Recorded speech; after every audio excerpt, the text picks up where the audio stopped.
Good morning guys. Dito po tayo. Marami po tayo ngayong mga itlog. Mga manok ko kasi hindi maayos maglimlim. Ngayon ang gagawin ko ngayon guys, gagawa ko ng incubator. Subukan natin guys para pakita ko sa inyo yung mga inahin natin ngayon guys. Pakita ko sa inyo.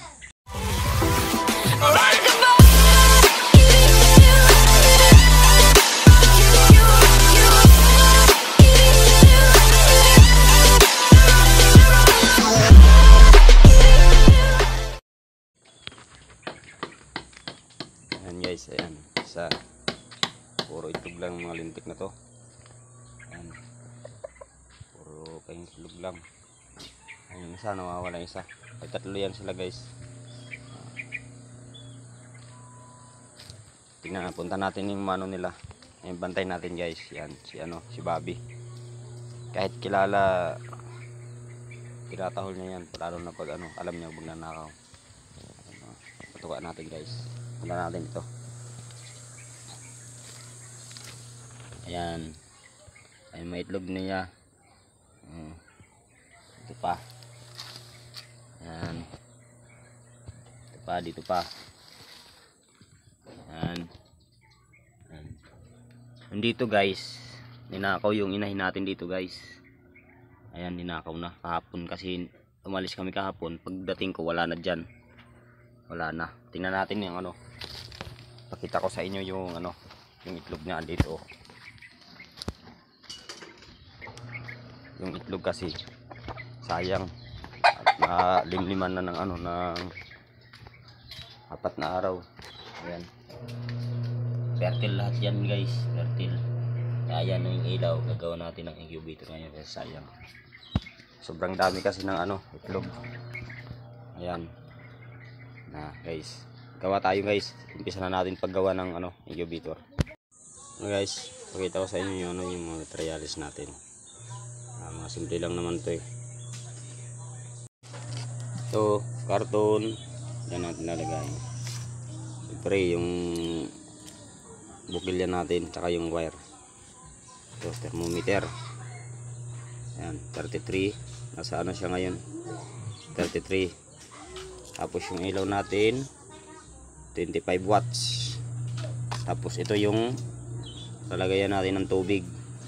Yung tubig nga pala guys, sa mga hindi nakakaalam kung bakit may tubig yung incubator, siya yung siya yung mag-absorb ng existing na init.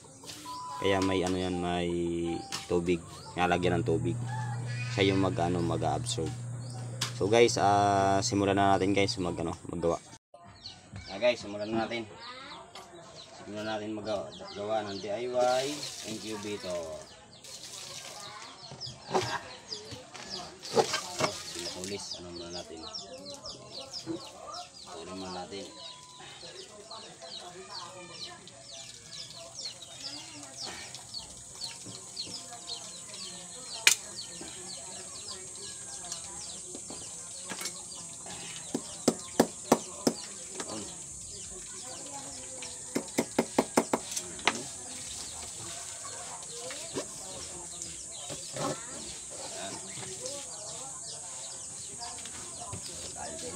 Dito.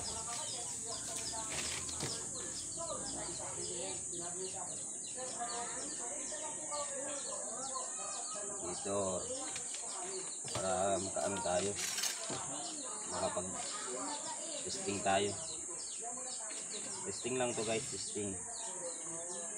Kasi ngayon eh. Mainit naman ngayon eh. Mainit ang temperatura ngayon kaya hindi mo siguro kailangan ng perfect na incubator. Mga homemade, sapat na siguro yun para makapagpapisa tayo ng mga itlog. Table pay lang natin yan dyan guys.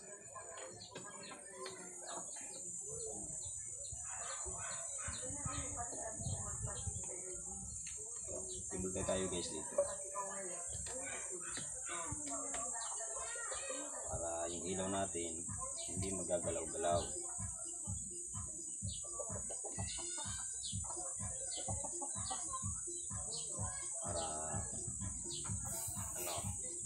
ano lang to guys dito automatic, ano lang to, wala tayong ano ngayon, kulang tayo ng realis, kaya ano lang ang natin guys ngayon, ano lang, wala tayong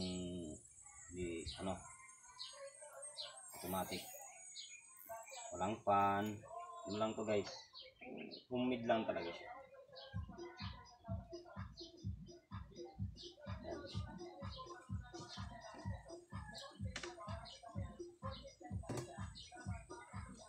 Testing natin.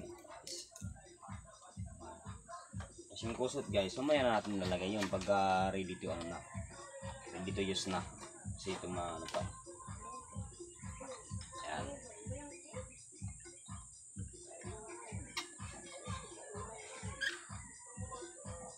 Yan.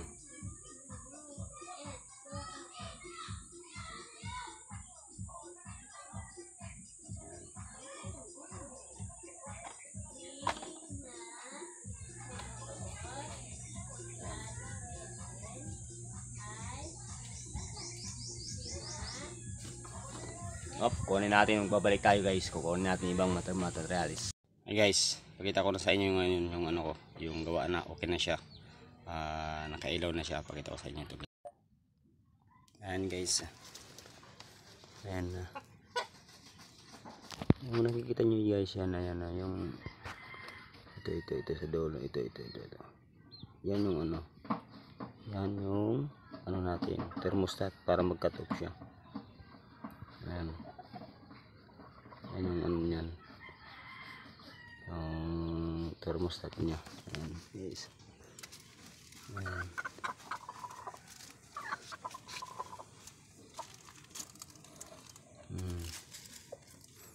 Hindi, okay naman siya. Yung manok na to ayaw umano dun sa itlogan niya, gusto dito, nakakita lang ng itlog, gusto na pumunta rito, may itlogan naman siya. Ayun na, pupunta na yan dun, ayun na, ayun. Okay sana kung naglilimlim na siya hindi naman naglilimlim yan.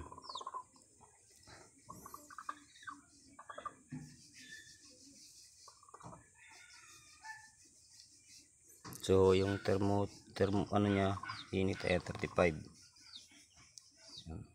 Taas na yan. Kasi ano pa lang, ka-open pa lang 36 na guys. So tingnan natin guys kung ano, kung magkakatok siya guys.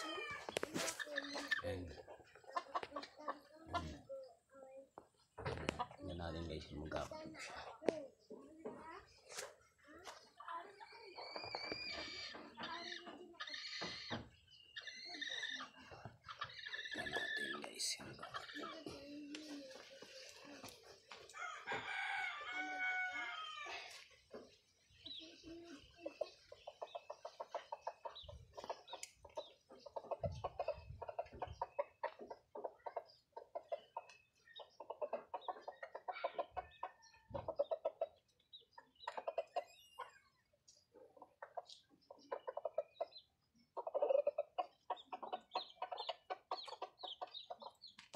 Guys, nagkatok na siya.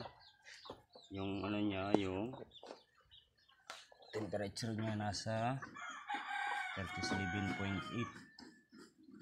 Ayan, 37.8. Ano yan, pagka lumamig yung ilaw, saka lang yan magbubuhay ulit.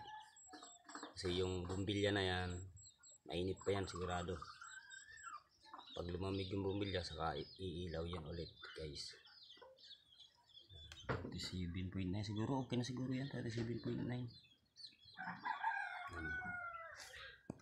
Pagka siguro lumamig ang ano, bumbilya, saka lang siya iilaw. So tingnan natin guys kung mga ilang minuto bago lumamig yung ano na yan, bumbilya. Siguro medyo matagal-tagal siguro bago lumamig ulit. Ayan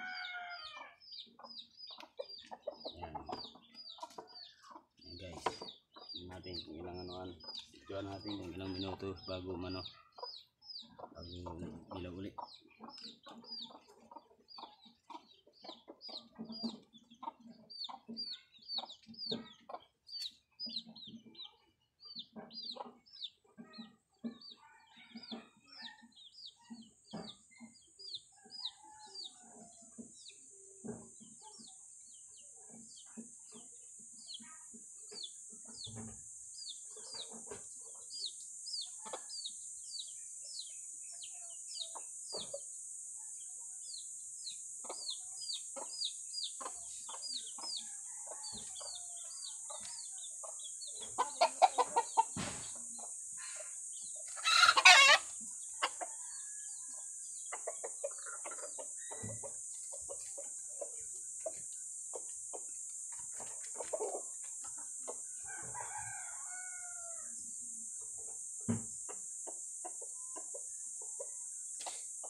Sarili ang itlogan, ay di mo itlog.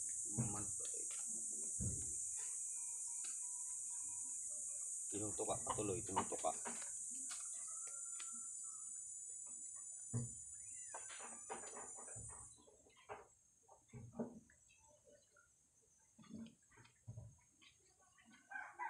Oh, ayun na guys.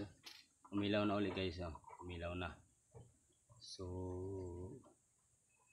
ano talaga siya. So guys, ano nga pala to hindi natin masasabi na accurate yung ano nito kasi yung thermostat natin nakakabit sa bumbilya. Pero mas mataas naman yung temperatura ng ano na yan. Yung thermostat. At least yung pag kinuha na natin ang temperature yung portion dun sa may dun sa may itlog. Nasa 37 ano lang siya, 0.9 yung init siya. Hindi siya ganong mainit, so okay lang.